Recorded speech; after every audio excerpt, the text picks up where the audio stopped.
Rritja e ndërgjegjësimit dhe mbështetjes për kujdesin paliativ bëri bashkë në një aktivitet të organizuar nga Rider Albania dhe Ambasada Britanike në Shqipëri, përfaqësues të institucioneve, biznesit dhe organizatave partnere. Prej vitit 1993, Rider Albania ofron kujdes paliativ në banesë në Tiranë dhe Durrës për qindra pacientë dhe familjet e tyre, ndërsa drejtoria ekzekutive Rudina Rama zbuloi sfidat dhe nevojën për më shumë mbështetje për këtë shërbim. Bëjmë një thirrje shumë të fortë, gjithë institucioneve publike, gjithë komunitetit, qoftë individit, qoftë grupeve, po qoftë dhe kompanive të sektorit privat, që të zhvendosin disi vëmendjen e tyre ndaj këtyre personave në nevojë, nuk janë pak, janë me qindra.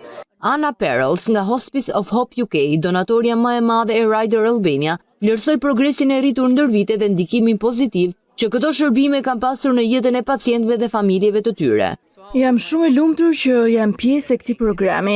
Ne kemi vite që punojmë me këto familje për të ofruar atyre mbështetje të vazhdueshme dhe për të siguruar që pacientët të marrin kujdes dinjitoz dhe profesional në fazat më të vështira të sëmundjes. Përfaqësues të biznesit privat theksuan rëndësinë e angazhimit të sektorit privat në mbështetje të shërbimeve sociale përmes politikave të përgjegjësisë sociale të korporatës. Ndjeshmëria është shumë e madhe, sidomos në rastin e shërbimit paliativ, dhe ne shikojmë një influencë shumë të madhe që vjen edhe nga individët të vetë, sepse sa më shumë kalon koha, aq më shumë të përgjegjshëm bëhen bizneset. Eventi shërbeu si një platformë për të rikujtuar se kujdesi paliativ nuk është vetëm një shërbim shëndetësor, por edhe një mbështetje e rëndësishme humane dhe sociale për pacientët dhe familjet e tyre.